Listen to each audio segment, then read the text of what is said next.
Hello, I'm David. Hi, I'm Julie. Now we're going to do a review of In the Footsteps of Darwin Correspondence expansion. When combined with the base game, it's still ages 8 and up, 2 to 5 players. It takes about 30 minutes to play. Hopefully you had a chance to check out our how to play and playthrough with the expansion. We also did a how to play and playthrough with the base game. So first we'll give an overview of what's different, what the expansion adds, and then we'll give our rating and the reasons for our rating. So the biggest change here is you have the England board, and Darwin now, instead of going from player to player where you get 2 victory points at the end of the game, it moves on this spot every time you get an emblematic icon, which is we call the crown. So he'll move here, and when it moves there, you'll get what's called a classification token, and you use the bag that the base game came with, and you'll draw one randomly, and it's going to add up to 2 victory points for a particular species of animals. So if I drew this randomly, even if I don't have an arthropod in Asia yet, I put it right here, but when I do get one, it would be worth 2 additional victory points. If Darwin moves here, because every time somebody places an animal with the emblematic icon, it moves. You'll get what's called a letter. And here you'll get a letter and another classification token, and here you'll get 2 letters, and it keeps on going around like this as each player places animals with that icon. Now what can you do with these letters? This is also new in the game. You can spend 3 of them before the beagle moves or after the beagle moves on your turn. Even if you had 5 or 6 of these, you can only do it once. So if I had 5 letters, I'm either going to take a character tile, so all 5 of the characters in the base game go here randomly, and 5 new ones go here. But I could either take an animal here, this face-up one, or this face-up one by spending 3 letters, or spend 2 letters and get a character. You're still limited to having 3 characters here. So that's how you can get more than 12 animal tiles in the expansion. Is you spend you take a correspondence action and spend 3 letters and take an animal. Now these are worth nothing at the end of the game, just like your guides are worth nothing at the end of the game. As I mentioned, you place now the characters in these piles. And I'll show you a few of them. How you can always tell which tile comes from the expansion with this gold corner here. So this one here, if you grab this one, you get a letter, and it's worth 4 victory points. Here you have that icon that moves Darwin.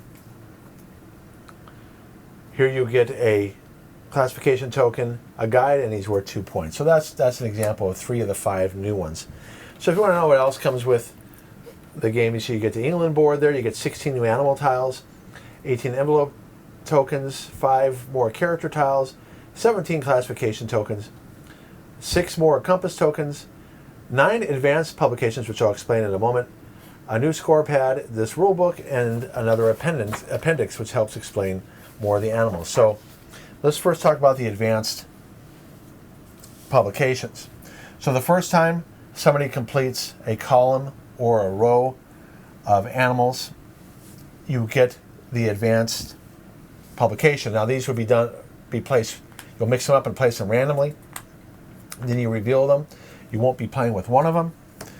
So if I were to complete the row of birds, I would get a guide, and it's worth 6 points.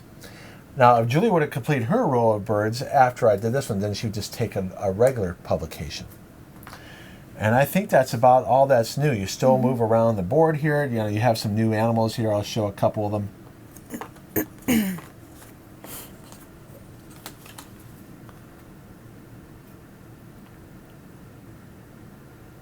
So it moves Darwin. It's similar to what is in the base game, except you might see a letter token there, or you might get a classification token. I'll show you the score pad. There's no changes to the theories. What's different on the score pad? You still The only thing that's different here is the classification tokens, and everyone's worth 2. If, for instance, though, you have a token that is placed, let's say I have one here, and I never get a mammal in Asia, then I don't get the points for that. I have to be able to place an animal there to get those 2 points. So it's a little bit of randomness, push your luck there when you draw into that bag. All right, so that's what's different. Let's go over our rating now. We give this expansion a 10. The base game, we both gave it a 10 as well. So this is basically essential. We won't play the base game without this. Unless we're teaching the game to someone the first time, we'll play the base game, and then people that we show this to, they want to play again, then we'll add in the expansion. So let's take a look at the reasons why. So it's an essential expansion, more fun, and scoring options with minimal increase in complexity. As I mentioned here, the way you can get more than 12 animals, or a combination of animals and characters, is you use the letters. So that adds a lot to it. But not so much that you're going to fill in the board. Okay, so a neutral for me is multiple action triggers may be difficult to track for less experienced gamers. So what can happen when you watch the playthrough? You place a tile, you have to draw, you move Darwin, you might get an advanced publication, and then on that advanced publication you're getting classification tokens. You got to remember to move the beagle the right amount of spaces. It's just you can get a lot of things that trigger, and other players should help you keep track. It's not terrible. It's just that there's more things to track with the expansion than there is in the base game.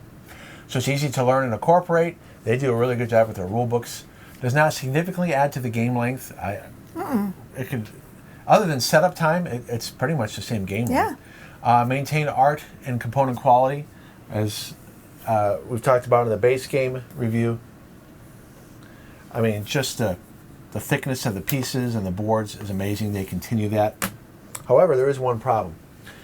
The tile backs are slightly mismatched. I didn't see this until we were in this room in this light, but you'll see here if I take a new tile and an old tile,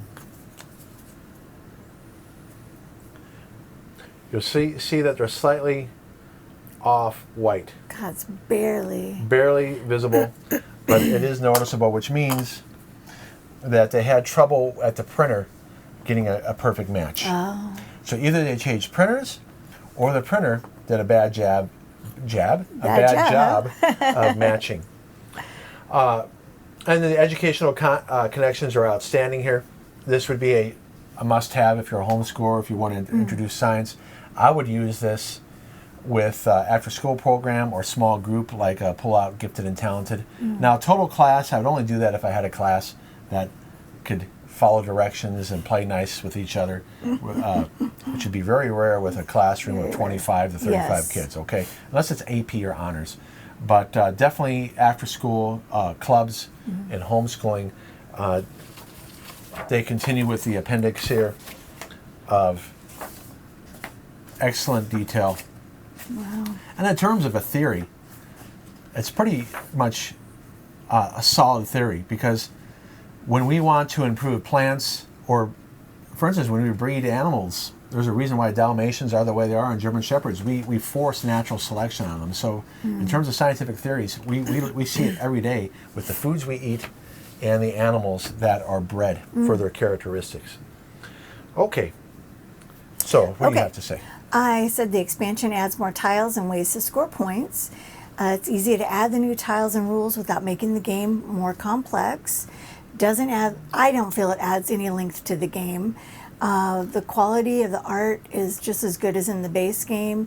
I do still sometimes feel there's very little player interaction because you're so concentrating on what you want that you're not really, I don't pay really attention to what David wants. Yeah, maybe you add a little bit more of a race element here, but you're pretty much focused on what you're doing. Yep. Occasionally, you'll look, just like in the base game, oh, Julie needs that red bird. I'm going to grab it so she doesn't get it, because as you know, when you complete a row, you're going to get the publication. And I don't pay attention to that. I'm just so focused on what I need to get. I'm not worrying about what David's doing. But it's not. It doesn't add any more player interaction than the base game, other than you got more things that you're racing for. Yep. All right, so this is one of our favorite new games. Yes.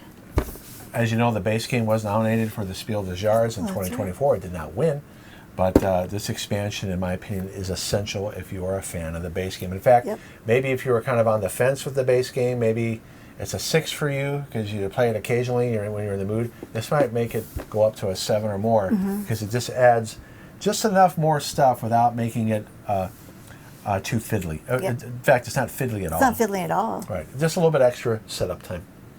All right. Thanks for watching. Thanks so much, you guys. We look forward to seeing you in the next video. All right. Bye-bye. Bye.